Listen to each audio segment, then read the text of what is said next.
Sabe aquela pergunta que volta e meia todo mundo se faz? Será que a gente está sozinho no universo? Pois é, essa é talvez uma das questões mais fundas, mais essenciais que a gente pode se fazer.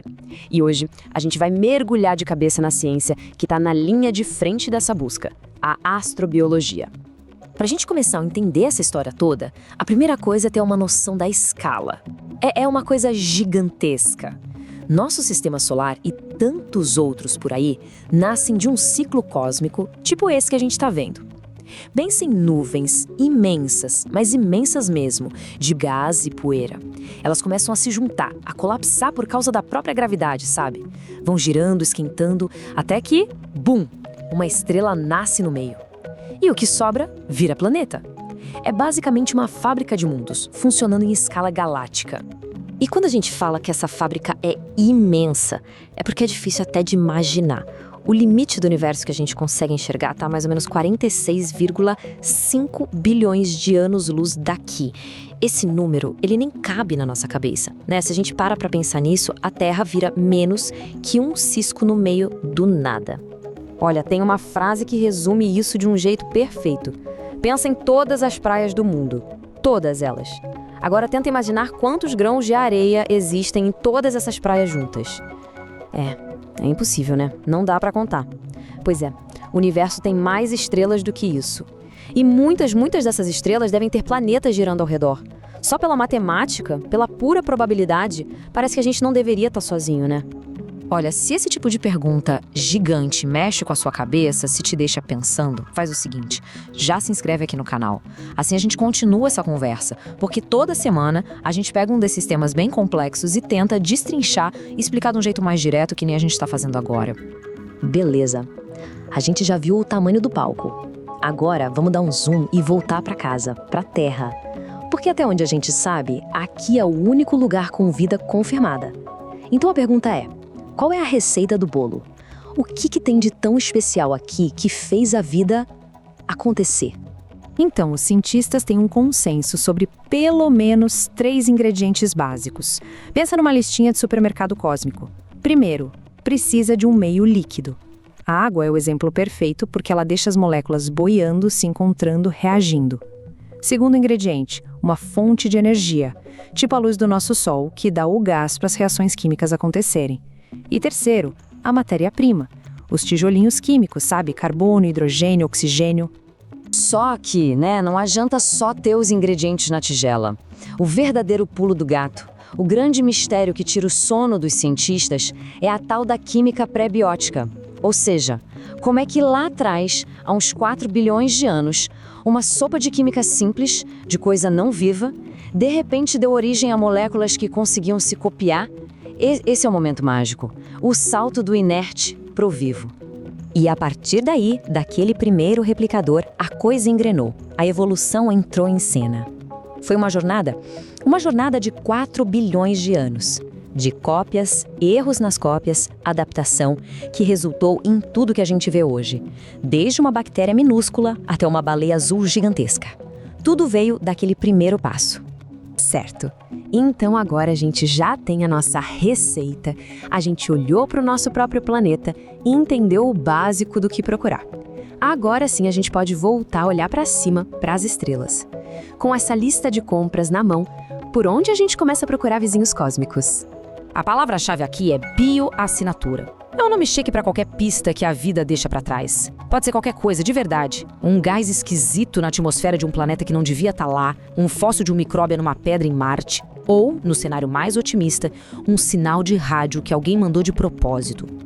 E o primeiro lugar que a gente olha, claro, é para o nosso vizinho de porta, Marte. Hoje, Marte é um deserto gelado, seco, mas tudo indica que no passado a história era outra. Ele tinha água líquida correndo na superfície, uma atmosfera mais grossa. E olhando para essas paisagens, dá para ver uma semelhança, né? Parece um deserto aqui da Terra. É estranhamente familiar. E aqui que a coisa fica complicada e interessante, como um bom mistério. A gente detectou metano na atmosfera de Marte. Opa, sinal de alerta. Aqui na Terra, a maior parte do metano vem de seres vivos. Só que o metano também pode ser criado por reações geológicas, sem vida nenhuma envolvida. Então, é uma pista? Sim. É uma prova? Ainda não. É uma bioassinatura promissora, mas os detetives espaciais ainda estão investigando. E essa investigação não é só com telescópio, não. A gente já colocou os pés, ou melhor, as rodas lá. Desde os anos 70, com as missões Viking, que foram as pioneiras em cavar o solo marciano procurando por vida, a gente não parou mais. Hoje tem uma frota de robôs e satélites estudando cada cantinho do planeta vermelho. Mas a busca vai muito além de Marte. E é aí que a receita da vida começa a aparecer em lugares que a gente nem imaginava. Pega a Europa, uma lua de Júpiter, ou Encélado em Saturno. As duas parecem ter oceanos gigantes de água líquida debaixo de uma crosta de gelo. A água está lá. A energia vem do puxa-puxa gravitacional dos planetas gigantes. E a química pode estar rolando lá no fundo do oceano. E ainda tem Titã, a maior lua de Saturno, que é um mundo totalmente diferente. Tem lagos, mas de metano líquido, tem uma atmosfera super complexa. São laboratórios naturais que abrem a nossa cabeça para as 1000 formas que a vida pode, talvez, tomar. E tudo isso nos leva para a parte final da nossa história. E talvez a mais misteriosa. Se o universo é esse lugar gigantesco, cheio de planetas, com os ingredientes para a vida espalhados por aí, por que esse silêncio todo? Por que a gente aponta nossos telescópios para o céu e nada? Cadê todo mundo? E olha, não é por falta de tentar, viu? Há décadas, projetos como o SETI, que é a busca por inteligência extraterrestre, usam antenas gigantescas, como o famoso radiotelescópio de Arecibo, para ficar com o ouvido virado para o cosmos. A esperança é captar alguma coisa que não seja natural, um alô vindo de outra civilização. E essa busca, até agora sem sucesso, nos joga na cara o famoso paradoxo de Fermi. A lógica é bem simples e direta. De um lado, os números. Bilhões de estrelas, bilhões de anos, a galáxia já deveria estar fervilhando de civilizações. Do outro lado, a realidade. A gente não vê nada, não ouve nada. A conta não fecha. Então, de novo, onde está todo mundo? Tentaram até colocar isso em números, com a famosa equação de Drake.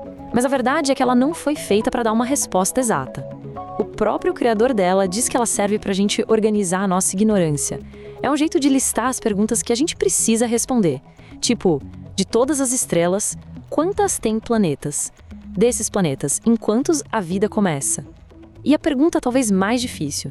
Depois que uma civilização fica inteligente e tecnológica, quanto tempo ela dura antes de desaparecer? E é aqui que a gente fica com essa pergunta no ar. A busca continua e qualquer uma das duas respostas é de explodir a cabeça. Imagina se a gente encontra um sinal. Tudo que a gente pensa sobre nós mesmos, sobre nosso lugar no universo, muda na hora.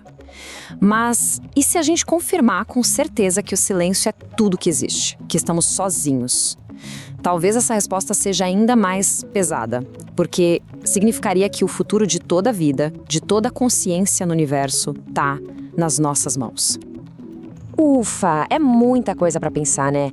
Muito obrigado por embarcar nessa jornada com a gente. Se você curtiu essa análise, se gosta de pensar nessas grandes questões, não esquece de se inscrever no canal para a gente continuar explorando outros temas fascinantes como esse. Até mais!